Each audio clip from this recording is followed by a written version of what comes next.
beliau terlalu tinggi sampai 60 hasta. Teman-teman bisa bayangkan 60 hasta itu kurang lebih di konversi itu 25 meter. Dan memang kan dikatakan bahwa dalam hadis itu diciptakan 60 hasta dan semakin lama kan semakin menyusut. Cuma kalau saya lihat trennya sudah mulai agak tinggi-tinggi lagi anak-anak sekarang dibandingkan bapaknya kan. Padahal saya bantah, istri saya tidak terlalu tinggi, anak saya SD sudah kelas 1 sampai segini. Sebentar lagi naik kudeta bapaknya. Paling kelas 3 sudah begini. Bapak sehat? Bahaya. Nah, saya mulai dari refleksi ini teman-teman. Pada akhirnya nanti kenapa kita mulai dari apa yang kita pelajari terkait sejarahnya.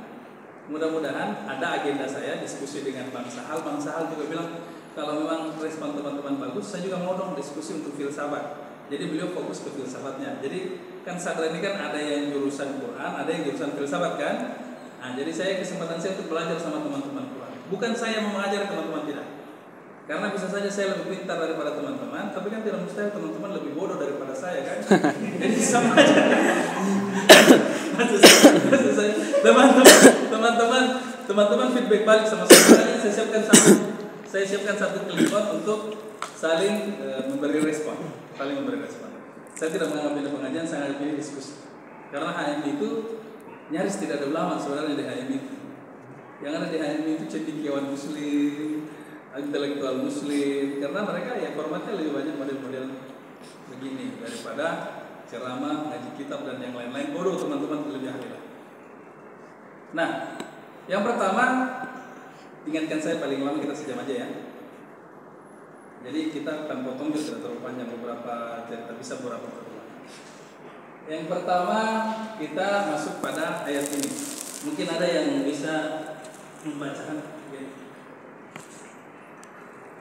Saya butuh pendapat teman-teman. Bismillahirrahmanirrahim. Wa idh qala rabbuka lil malaikah, dan ingatlah ketika Tuhan berfirman kepada para malaikat, inni ja'ilun fil ardi khalifah. Sesungguhnya aku akan menjadikan khalifah di muka bumi. Sebelum membahas ini, saya butuh pendapat teman-teman 1-2 orang terkait ayat ini. Apa yang muncul di benak teman-teman ketika berbicara tentang ayat ini? Silakan. Ada? Ya pendapat pribadi aja teman-teman. Kalau misalnya melihat ayat ini, apa yang teman-teman bayangkan? Bahwa ayat ini Bang, seingat saya, setahu saya, yang saya pikirkan, barangkali ada. Oke, silakan. T gambarnya ya gimana? Lalu stop baru tag. Ya sudah tinggal bicara aja, Terima kasih izin memberikan tanggapan terkait pengertian saya dari bahwa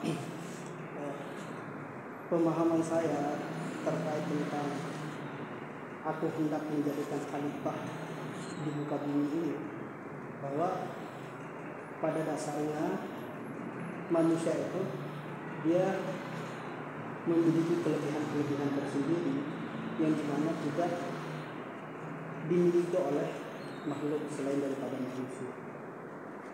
Di antaranya yang menjadi ciri khas dari perbedaan manusia dengan makhluk lainnya itu adalah dari segi karakteristik berpikir. Yang kemudian dengan akalnya itu manusia menyingkap segala realitasnya. Sehingga itu yang menjadi salah satu alasan kenapa manusia itu dijadikan sebagai khalifah, karena dialah yang punya otoritas, karena dia yang mampu menjawab sekaligus daripada tantangan-tantangan yang ada di muka bumi. Kira-kira begitu. Tadi siapa namanya betul saya? Heri. Hah? Heri. Siap, makasih. Ada teman-teman yang lain? Saya Oke, siap. Sebut nama ya bro, saya biar saya juga ingat-ingat. Kesempatan yang telah diberikan.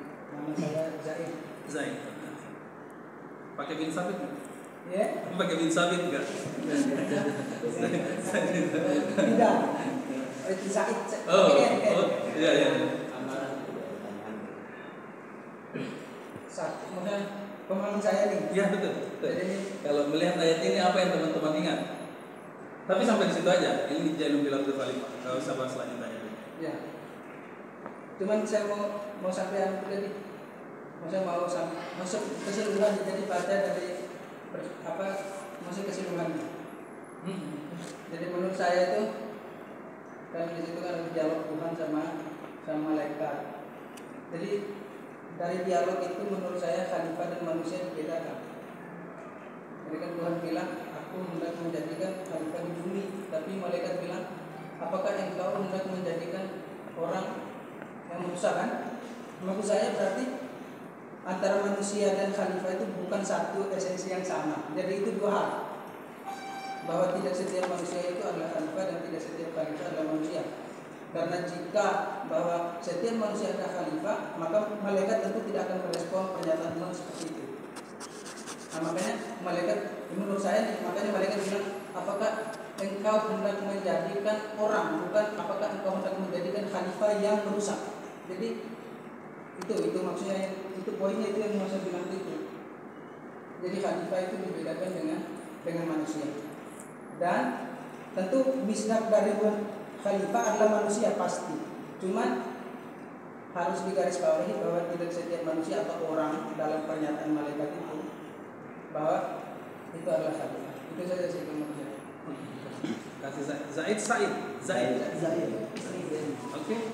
Dari laki-laki sudah masih ada? Atau dari teman-teman yang perempuan ada? Ini laki-laki merasa mereka doang yang khalifah ini.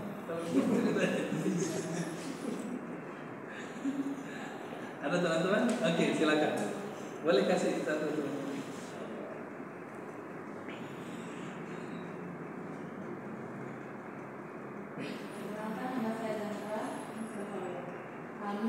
Zahra. Iya. Tuhan menciptakan khalifah di muka bumi. Tuhan telah menciptakan dunia beserta isinya, yang dimana itu pasti terjadi suatu keburukan dan kezaliman di muka bumi. Tuhan menciptakan khalifah sebagai utusannya untuk memberikan kedamaian dan keadilan serta kesejahteraan untuk umat manusia. Mungkin itu sedikit dari saya. Oke, terima kasih Zahra. Baik, terima kasih kepada Heri, Zaid, dan Zahra. Nah, saya sebenarnya tertarik karena disinilah perbedaan kapasitas keilmuan teman-teman dengan beberapa orang yang saya jumpai. Umumnya banyak orang memahami bahwa ini ayat terkait persoalan pencipta. Umumnya banyak memahami ini terkait persoalan pencipta. Padahal sebenarnya memang lebih menarik ketika berdiskusi teman-teman langsung to the point bicara khalifah. Kenapa teman-teman sekalian? Karena ayat tentang penciptaan itu tidak ada kaitannya dengan ini. Ayat penciptaan itu justru ada yang misalnya di sebelah. Idza qala rabbuka lil malaikati inni khaliqun basyarum min tin. Nah, ada nggak teman-teman yang bisa melihat di mana perbedaan antara dua ayat ini? Saya kasih clue lagi tambahannya. Walaqad khalaqnakum tsumma sawwarnakum dan seterusnya, dan sungguh kami telah menciptakan kamu kemudian membentukmu dan seterusnya. Kalau teman-teman perhatikan di bagian kanan ini, sekalipun dua-duanya konteksnya adalah pembicaraan Tuhan kepada malaikat untuk subjek yang sama, yakni si Adam yang diciptakan, perbedaan mereka terletak pada kata kunci ini, teman. Kalau bicaranya ini adalah penciptaan, maka kata yang digunakan adalah khaliq. Begitu juga di bawahnya khalaqnakum. Sementara bicara pada konteks khalifah yang digunakan ada kata ja'ilun. Jadi ja'ilun ini bermakna menjadikan. Sementara kalau bicara menciptakan, kata yang digunakan adalah khaliqun. Nah, ini yang kekeliruan pertama yang sering bercampur aduk. Karena ketika seseorang diciptakan, satu sosok diciptakan, tidak otomatis dia juga langsung dilantik. Ja'ilun ini adalah sebuah pelantikan, sehingga ada benarnya poin yang disampaikan tadi Zaid bahwa mungkin ada manusia yang tidak menjadi khalifah. Sebenarnya nanti konteksnya ini adalah jenis ras apa yang akan menjadi khalifah di muka bumi. Tetapi menariknya tadi adalah konteks pada perbedaan antara penciptaan sosok si manusia dan pengangkatan statusnya menjadi khalifah. Ini adalah dua hal yang berbeda yang teman-teman sekalian ditandai dengan dua keywords yang berbeda. Satu menggunakan kata menciptakan dan satu kata menjadikan. Contoh misalnya teman-teman semua sudah diciptakan, tetapi tidak semua di antara teman-teman yang kemudian dijadikan sebagai ketua umum, karena itu melalui mekanisme pemilihan. Dan kebetulan yang beruntung kemarin ini adalah Heri. Nah, itu pengangkatan menjadi khalifah, pengangkatan menjadi pimpinan. Ini adalah dua cerita yang berbeda. Nah, keywordsnya di situ. Kita lanjut misalnya pada persoalan. Nah, satu ini adalah pengangkatan khalifah dan yang kedua ini adalah persoalan penciptaan Nabi Adam. Masuk pada persoalan penciptaan teman-teman. Itu qala rabbuka lil malaikati inni khaliqun basyarun dan seterusnya ini tadi. Kita perkuat dengan contoh ayat yang lain. Misalnya dalam surah Ar-Rahman, khalaqal insana min salsalin kal fakhar. Dia menciptakan manusia dari tanah kering seperti tembikar. Ini sebenarnya ada lanjutannya kan? Teman-teman ingat? Kalau surah Ar-Rahman, wa khalaqal janna min marijin. Nah, jadi biasanya sesudah pembahasan penciptaan manusia diikuti pembahasan tentang penciptaan jin. Tapi karena saya lihat ini masih sore ya, lagi pula mereka tidak hadir, jadi fokus kita bahasa manusia saja. Kecuali nanti sudah tengah malam lah, kita mungkin fokus jin. Nah, kata yang digunakan di situ teman-teman itu adalah khaliq. Secara kebahasaan sebenarnya antara salsal dengan fakhar itu mirip. Itu bagian akhir. Nah, kata salsal diambil dari salsalah. Maknanya ini adalah suara yang keras menggema, tetapi dia juga mengandaikan sesuatu yang keras tetapi tidak melalui pembakaran. Ini perbedaannya dengan fakhar. Fakhar ini sesuatu yang kering keras, tanah yang kering keras tetapi melalui mekanisme dibakar terlebih dahulu.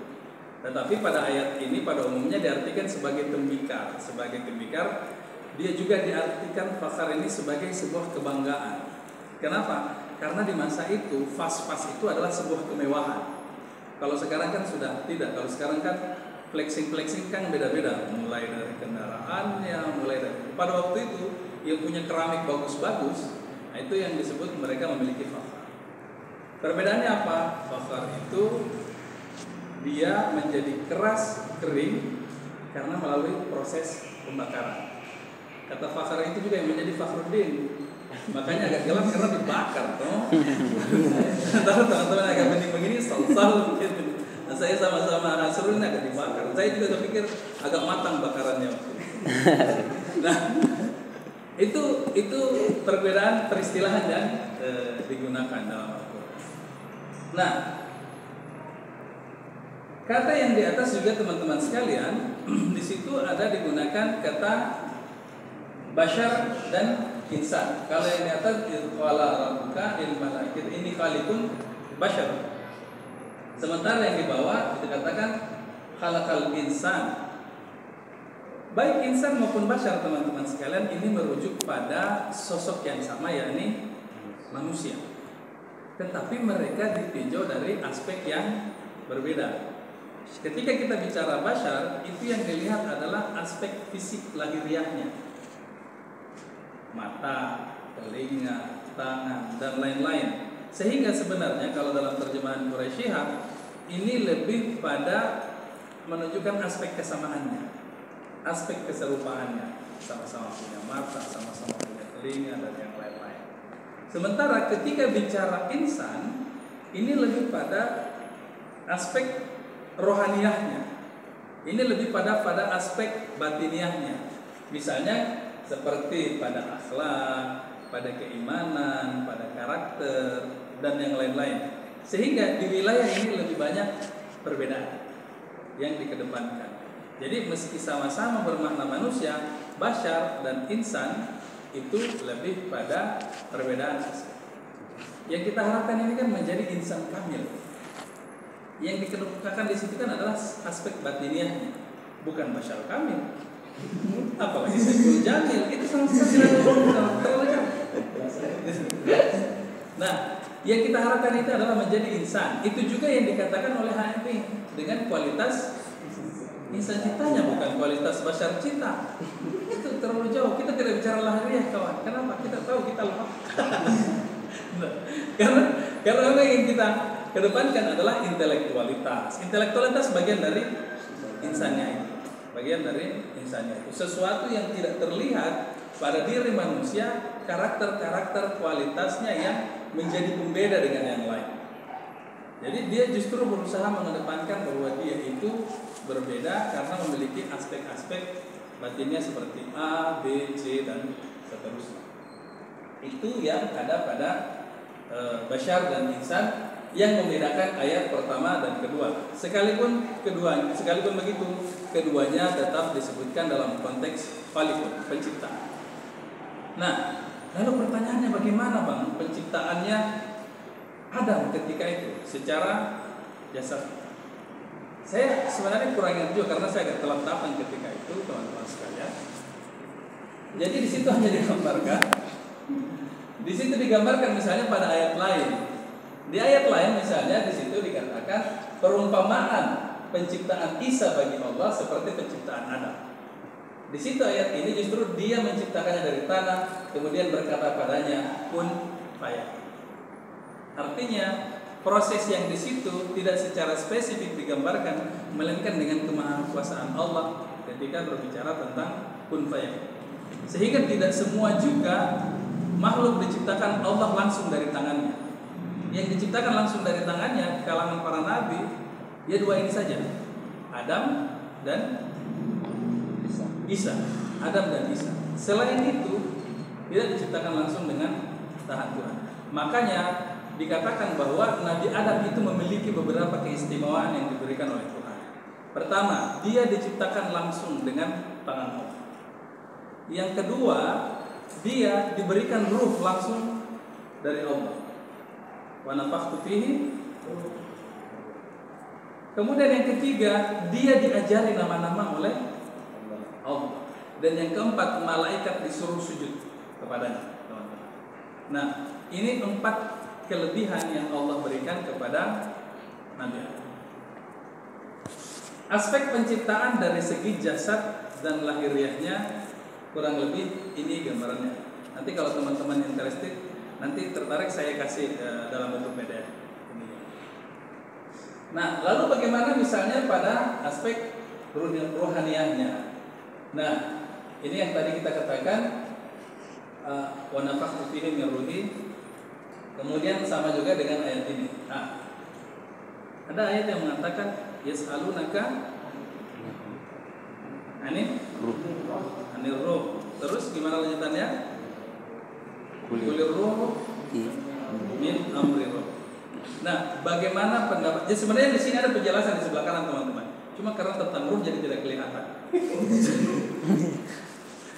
Jadi sebenarnya saya tidak mau bahas karena tidak ada ruh di sini yang hadir, yang ruh. Rata-rata dalam jasad semua jadi jasad saja. Bagaimana pendapat teman-teman tentang ruh? Saya persilakan lagi diskusi. Ayo siapa yang punya 1-2 orang? Dulu sudah jam 5 ya, tak apa-apa lah. Oke, ada satu, terutama selain tadi Heri, Zahid dan Zahra, karena ini kita diskusi teman-teman, sharing. Kita targetnya tetap selesai sebelum maghrib lah. Saya berjalan lagi. Jawab saja. Ada? Boleh betul. Lekan antara. Oh, di situ aja. Saya kalau minum oke. Saya kalau satu makan ini. Kalau makan saya cuma malas ngomong biasanya. Sudah ada di situ deh. Ya. Sudah ada.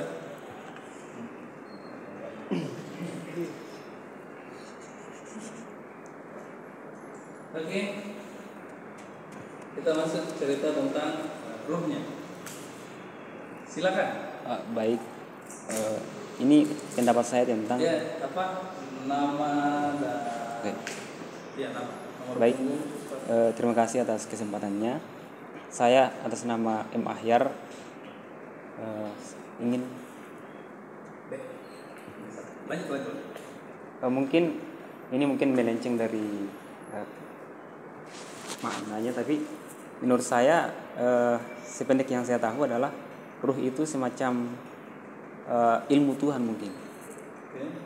Karena ini kan berkaitan dengan ketika Tuhan, misalnya ada satu ayat yang menjelaskan bahwa aku aku tiupkan nama-nama Tuhan atau ilmu pengetahuan itu kepada diri Adam. Nah, kenapa kemudian ini juga yang menjadi alasan kenapa para malaikat itu sujud kepada Adam? Ya bukan karena Adamnya, tapi karena ada ilmu-ilmu Tuhan yang ditiupkan kepada diri Adam gitu. Jadi tidak mungkin Tuhan menyuruh malaikat sujud kepada Adam kalau tidak ada sesuatu yang menjadi sebab itu. Jadi sebab utama kemudian Tuhan menyuruh Adam untuk sujud kepada malaikat, sujud kepada Adam adalah ada ilmu Tuhan di dalamnya. Ada nama-nama Tuhan yang ditiupkan kepada diri Adam gitu. Mungkin itu yang bisa saya. Oke, ada yang lain mau nambahkan? Kira-kira boleh nggak kita ngomongin ruh? Maksudnya kalau kita ngomongin ruh dia tersinggung nggak?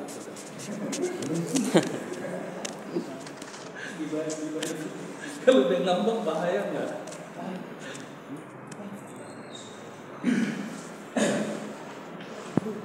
Ayo. Baik. Assalamualaikum warahmatullahi wabarakatuh. Kelihatan nggak? Kelihatan. Di sini. Perkenalkan. Jadi sini. Baik. Perkenalkan nama saya Andre. Andre. Maaf tadi salah. Ahyar. Iya, Andre. Saya hampir sama pendapat sama persoalan kedudukan malaikat yang sujud terhadap Adam. Tentang roh. Ya, tidak apa-apa juga. Dikaitkan kisah juga nanti. Jadi ruh itu hal yang non materi dan dia tidak bertempat, dia tidak terikat pada dimensi ruang dan waktu, tapi dia melingkup pada materi yang ada pada diri manusia. Jadi ruh ini adalah hal-hal yang after dengan materi yang tak mampu kita, tapi dia ada dalam diri manusia. Dia tidak bertempat ataupun terikat pada dimensi ruang dan waktu. Ruh itu sendiri. Terima kasih. Ahyar Andre. Oke, masih ada satu lagi teman-teman. Mumpung sudah ada makanan, sudah agak semangat kita kan?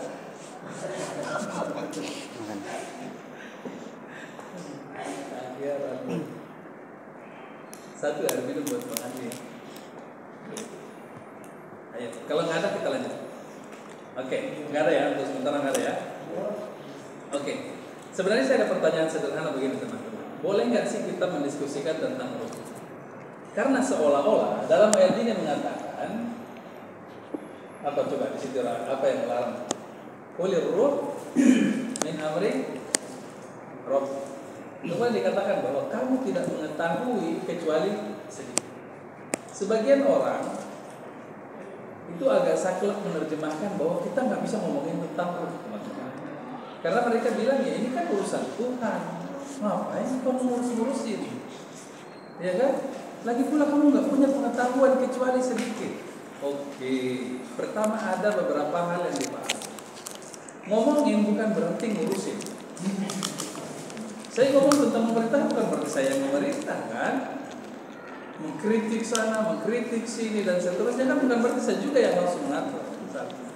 Yang kedua, betul tidak ada yang kita tahu kecuali sedikit. Tapi ingat, ini sedikit untuk standar Allah dan Rasul. Bukan sedikit standar manusia. Kalau misalnya teman-teman, kita analogikan pengetahuan itu seperti air. Karena pas banget dibagi. Pengetahuan itu ibarat air. Sebentar, saya minum dulu pengetahuannya. Satu gelas kecil kalian itu banyak apa sedikit? Sedikit. Jelas saya lebih banyak. Mohon maaf ya. Tapi untuk ukuran saya yang badan langsing begini pun bagi saya sedikit. Satu galon ya masih sedikit. Satu kolam boleh dipertimbangkan. Satu danau, apalagi Danau Toba, banyak. Yang namanya Danau Toba, teman-teman, kalau main di sini ada orang dari Sumut. Oh, kalau ya dari Sumut kan? Danau Toba itu kan luas ini tanggung. Itu ujungnya kan hampir nggak kelihatan kan? Ujungnya itu Danau Toba itu kalau kita berdiri di satu sisi, itu saking jauhnya itu Danau Toba. Itu sangat besar. Tetapi teman-teman, Danau Toba dengan air sebesar itu ketika dibandingkan dengan samudera, lautan, itu banyak apa sedikit? Sedikit. Danau sebanyak itu tidak ada apa-apanya dibandingkan dengan samudera. Sementara ilmunya Allah, andaikan pohon-pohon dijadikan tinta dan lautan sampai 7 kali, pohon-pohon dijadikan pena dan lautan itu sampai 7 kali dijadikan tinta menulis ilmunya Allah, maka itu sudah kacau. Jadi teman-teman bisa bayangkan bahwa bahwa illa qalila, kecuali sedikit, itu sedikitnya versi siapa? Itu sedikitnya versi Allah. Itu banyak-banyak juga namanya kalau untuk ukuran manusia. Jadi bukan berarti larangan, dia cuma mau ngasih tahu bahwa kalaupun kamu tahu itu karena saya ngasih tahu. Kalaupun kamu mengerti itu karena saya yang ngajarin. Maka para sufi, para wali, para segala macam khususnya dalam kajian tasawuf itu juga banyak membahas tentang persoalan ruh. Kenapa? Karena sesungguhnya bukan larangan, tapi pemberitahuan bahwa kalaupun kau tahu itu pemberitahuan dari saya, itu ajaran dari saya, sehingga tetap merujuk kepada Al-Quran. Itu teman-teman terkait dengan penciptaan. Nah, kita masuk kepada bagian yang kedua tentang pengangkatan menjadi khalifah. Nah, ayat yang kita rujuk tadi masih sama teman-teman. Poinnya yang pertama adalah bahwa kata khalifah itu berasal dari kata khalq yang mana awalnya adalah belakang. Kemudian kata khalifah yang pada makna awalnya ini belakang, pada perkembangannya kemudian diartikan sebagai yang belakangan, dalam arti yang mewakili, yang setelahnya. Kalau begitu, di kata khalifah ini teman-teman sekalian, itu juga punya makna yang lain. Apa? Yang namanya si wakil itu harus berbuat, berucap, bertindak sesuai dengan apa yang diamanatkan oleh yang diwakilkannya. Sehingga dia tidak bisa, ya karena saya wakil maka saya seenak. Dia tidak. Dia harus tetap menggunakan standar yang diberikan oleh sosok yang dia wakilkan. Bukan karena Allah tidak bisa langsung mengatur bumi, sangat mungkin. Tetapi Allah turunkan manusia sebagai khalifah, sebagai wakilnya, itu dalam konteks ingin menguji baik manusia maupun malaikat. Kira-kira di mana ujiannya malaikat, teman-teman? Kalau manusia kan jelas nih. Pada waktu dia turunkan sebagai khalifah, ini dari segi jenisnya ya, dari segi ras. Tapi kalau misalnya tadi diartikan ada yang menjadi pemimpin dan ada tidak, itu konteks pada waktu mereka sudah di bawah. Tapi sebagai jenisnya yang diturunkan pemimpin, kan ketika itu sudah ada 2 jenis lain di forum itu. Saya tidak tahu masjid apa mereka berkumpul. Ada jin, ada manusia, ada malaikat. Paling banyak malaikat. Di situ juga ada jin, ini adalah si iblis. Nah, ada Adam. Kok malah yang terpilih ini adalah manusia? Dengan adanya peristiwa ini, sebenarnya ini juga adalah ujian bagi makhluk-makhluk lain. Kenapa? Mereka lebih dulu LK kawan. Mereka mahasiswa lama. Kok ini mahasiswa baru? Kok tiba-tiba dia langsung? Oke, ini mahasiswa baru daftar. nanti dia jadi ketum BEM ya. Gimana? Kita nggak stres. Saya aja sudah berapa kali maju tidak terpilih, sudah semester 6 saya ini. Lawan juga begitu berpikir, iya bro, kita ketemu terus sama-sama gagal. Kok anak baru tiba-tiba disuruh jadi ketua BEM? Perintah Ustaz boleh. Misalnya konteksnya gitu kan, misalnya perintah gitu. Ini sehingga pada waktu dia ditunjuk menjadi khalifah, itu bukan ujian bagi manusia saja. Ujian bagi manusia ketika diturunkan untuk mengatur di bawah. Tapi yang dua di atas itu langsung diuji di tempat itu juga, terima apa enggak? Itu yang menjadi persoalannya. Nah, kata malaikat sebenarnya teman-teman, kata malaikat ini ada dua versi. Tetapi pertama satu di sini bermakna berasal dari kata alaka. Kata malaikat itu jamak dari malak. Nah, dari kata alaka ini bermakna mengutus atau perutusan. Dia bermakna perutusan atau risalah. Itu versi pertama. Adapun versi kedua, dia itu diambil dari kata